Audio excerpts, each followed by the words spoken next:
Messieurs, juste une petite annonce. Comme vous le saviez, c'était sous l'initiative de Monsieur Botbol, pardon.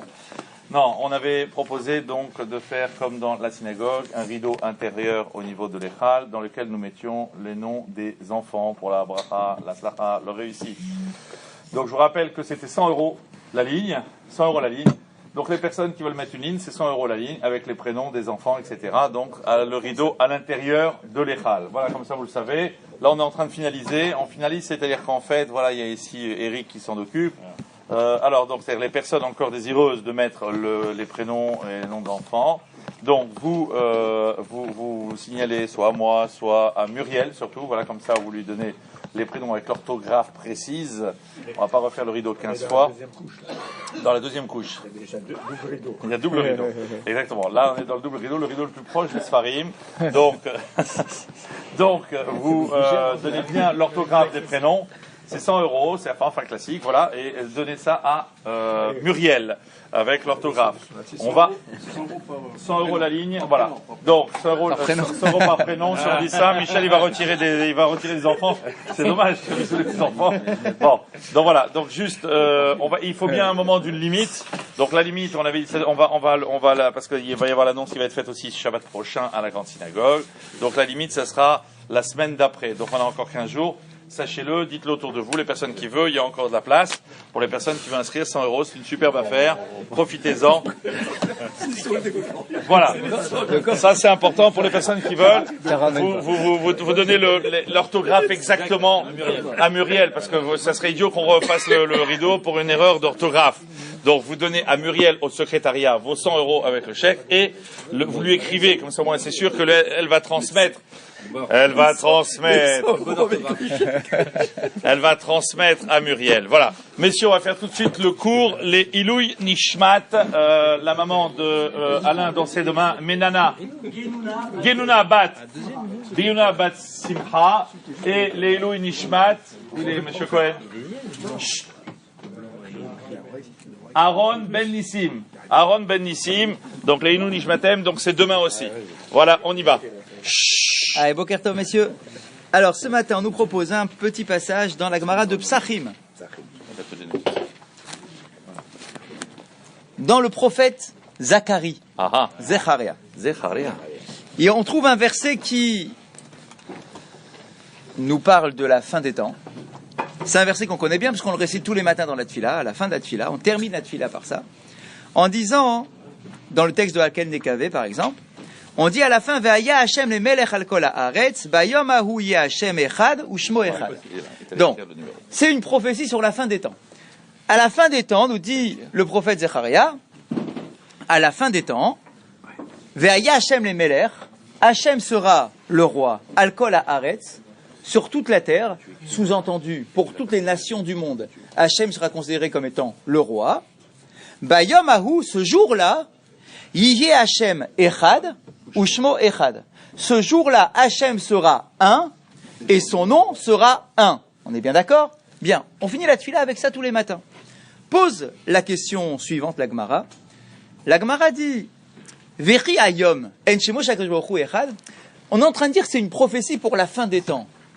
Mais si on est logique avec nous-mêmes, si on dit que c'est une prophétie pour la fin des temps, ça voudrait dire qu'aujourd'hui, le nom d'Hachem, il n'est pas un. Puisqu'on est en train de dire, à la fin des temps, le nom d'Akadosh Baruch Hu sera un, il sera un, et son nom sera un. Sous-entendu, aujourd'hui, il ne l'est pas encore, et il le sera qu'à la fin des temps. Donc, pose la question, la Gemara de savoir, mais quoi, alors ça veut dire qu'aujourd'hui, Hachem, il n'est pas un, il le sera que à la fin des temps? Qu'est-ce que ça signifie exactement? Et sur ce, la Gemara répond, Amar Rabbi Acha ben Chanina, En haolam hazeh, Kaolam haratidi be'acharit hayamim. On dit que le monde aujourd'hui n'est pas exactement comme le monde qu'il y aura à la fin des temps. Alors de quoi il parle? Ki kayom yeshne suge iruim shelahem nitkenu shnetnusche brachot. On dit qu'aujourd'hui, à notre époque, il peut exister deux sortes d'événements, deux catégories d'événements, qui sont à l'origine de deux brachot différentes. Il nous explique, Al besorot tovot mevachim baruch hatov ve'ametiv. Ve'al besorot raot mevarer baruch dayan haemet. On sait qu'aujourd'hui, à notre époque, il y a deux catégories d'événements. Il y a des événements positifs et des événements négatifs. Sur un événement positif, on doit faire la bracha de Hatov et Amétiv, ou même la bracha de Cher Yanou. Mais sur un événement négatif, on fait la bracha de Dayan Haemet. Quand Malo Alenu, on est en enterrement, d'accord, les endeuillés font la bracha de Dayan Haemet. Donc, dit l'Agmara, aujourd'hui, on a deux perceptions différentes des événements. On a l'impression qu'il y a des événements positifs, qui nécessitent une bracha particulière, et qu'il y a des événements négatifs qui sont à l'origine d'une autre catégorie de bracha, qui est la bracha de Hatov et Dayan Haemet. Et on nous dit, Ach le atid lavo, lotiyena et la besorot tovot. Mais, à la fin des temps, tous les événements seront considérés comme étant des événements positifs. Et à la fin des temps, il n'existera qu'une seule bracha, la bracha de Hatov et Amétiv.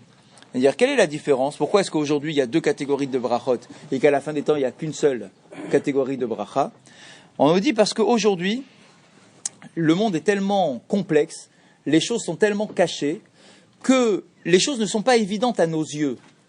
Bien que d'Akadosh Baruch Hu, il ne sort que du bien, mais nous, dans notre perception des choses, on a l'impression qu'il y a des choses qui sont bonnes et des choses qui sont négatives. Mais en réalité, c'est parce qu'on est enfermé, on est englouti exactement dans notre perception des choses qui n'est pas claire. Mais à la fin des temps, tout sera clair. Et donc du coup, tu comprendras directement que tout ce qui émane d'Akadosh Baruch Hu est bon. Aujourd'hui, quand on a une épreuve, je vois pas directement quand il y a une épreuve qui me tombe sur la tête, je vois pas comment cette épreuve est quelque chose de bien. Une épreuve, c'est quelque chose de mal. D'accord? Quelqu'un qui est dans le deuil, c'est quelque chose de mal. C'est quelque chose qui me fait mal, qui me fait souffrir. Donc, je perçois les choses, soit de manière positive, lorsque la chose est clairement positive, ou bien de manière négative, quand la chose me paraît être négative. Je n'ai pas suffisamment de recul sur les choses pour voir la partie positive de l'événement qui est négatif lui-même. Alors qu'à la fin des temps, tout paraîtra comme étant directement positif. Et donc, dit le prophète Zecharia, à la fin des temps, le nom d'Hachem sera un. Aujourd'hui, c'est pas un, aujourd'hui, c'est deux. On a l'impression qu'il y a un Dieu qui fait du bien et un Dieu qui fait du mal. Donc aujourd'hui, les choses semblent complètement séparées entre Hatov et Amétiv, ça c'est bien, et Dayan Haemet, ça c'est mauvais. Mais à la fin des temps, en réalité, il n'y aura qu'une seule bracha. La seule bracha qui existera à la fin des temps, c'est Hatov et Amétiv. Pourquoi? Parce qu'on aura un regard suffisamment perçant sur les choses, sur les événements, pour comprendre que tout est profondément bon, même si aujourd'hui, je n'ai pas l'immédiateté des choses, mais à la fin des temps, on aura l'immédiateté des choses. C'est-à-dire que je comprendrai immédiatement que tout est bon de la part d'Akadosh Baruch Hu et qu'il n'y aura qu'une seule bracha. Et donc, du coup, symboliquement, son nom sera un, alors qu'aujourd'hui, on a l'impression qu'il y a une cassure, une coupure dans le nom d'Akadosh Baruch Hu avec quelque chose de positif et quelque chose de négatif. Non, je remarque simplement que la bracha qui va être retenue dans la fin des temps, c'est celle du vin. Hatov et Amétiv. C'est quoi? C'est Midat Hadin qui disparaît? Non, c'est qu'en réalité, je comprends. Nous aujourd'hui, on a l'impression qu'il y a Midat Hadin d'un côté et Midat HaRachamim de l'autre côté. Alors qu'en réalité, sur le fond, il n'y a qu'une seule Midah. Le Din et le Rachamim, en réalité, même le Din. Parce que même les Midot, c'est pour qu'on comprenne nous. Oui, aujourd'hui, oui. Mais en réalité, à la fin des temps, le Din, c'est du Rachamim. Tu devras comprendre que le Din, c'est du Rachamim. Exactement. D'ailleurs, quand on le dit, qu'est-ce qu'on dit? Hachem ou Elohim. Comment on finit Kippour? Hachem ou Elohim. Ça veut dire quoi, Hachem ou Elohim? T'as les deux noms d'Hachem. T'as Midat Hadin et Midat HaRachamim. On est en train de dire quoi? À la fin des temps, c'est-à-dire à la fin de Kippour, lorsqu'on est au top du top de notre niveau spirituel, on est en train de dire, Hachem, je prends conscience que Midat Hadin et Midat HaRachamim, en réalité, c'est la même une seule et même chose.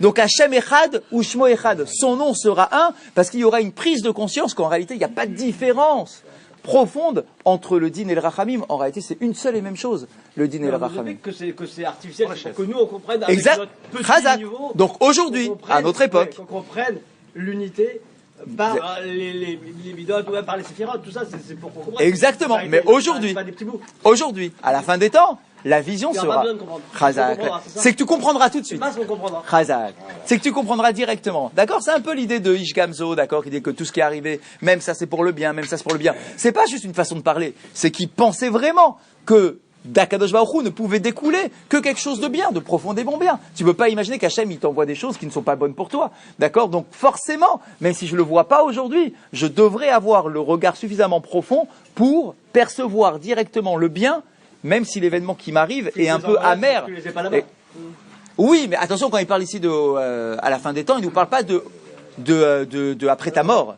D'accord? Il nous parle juste d'un temps sur terre. D'accord? Où les choses seront plus faciles à interpréter. Halakha du jour. Halakha du jour. On est toujours sur la chod sur le chazan. Hop, c'est là. Écoutez ça. On est dans les cas du chazan qui se trompe. Ça peut arriver. Un chazan, il se trompe. Shaliar Sibur Sheta Bitfilat Alachash. On avait vu le cas, rappelez-vous, jeudi dernier, si un chazan en plein milieu de la répétition de la Hamida, il a un coup de fatigue, il est plus capable d'assurer jusqu'à la fin de l'office, il est pas capable, il est fatigué, d'accord, il doit absolument sortir, s'arrêter. On avait dit, c'est pas grave, tu prends n'importe qui d'autre dans la communauté, et tu lui dis, allez, vas-y, prends sa place. Et tout de suite, au pied levé, d'accord, il prend la place du chazan. Bien. Là, ici, le cas différent, il nous dit, Shaliar Tzibur Sheta Bitfilat Alachash. Imaginons le cas de figure d'un chazan qui se trompe dans sa Hamida à lui qu'il fait à voix basse. Comment tu le fais? Donc c'est lui qui s'en rend compte en fait. Il se rend compte qu'il fait une erreur. Bien. Ah. Il nous dit, quel que soit le genre d'erreur, Eno Tsarir Larzor ou Litpalel. Ah ouais. Chazak, il n'est pas obligé de recommencer sa Hamida. Même si toi, fidèle, en tant que fidèle, si tu fais une erreur à cet endroit-là, tu sais très bien que tu dois recommencer ta Hamida. On dit si lui, le Chazan, commet une erreur. En sarir l'arzor ou l'itpalel. Il n'a pas besoin de recommencer sa Hamida à voix basse. Pourquoi? Premièrement, pourquoi on lui dit pas de recommencer? Parce que premièrement, ça va alourdir Torah Tzibour. le Torah Tzibour, ça va alourdir le temps de la tfila.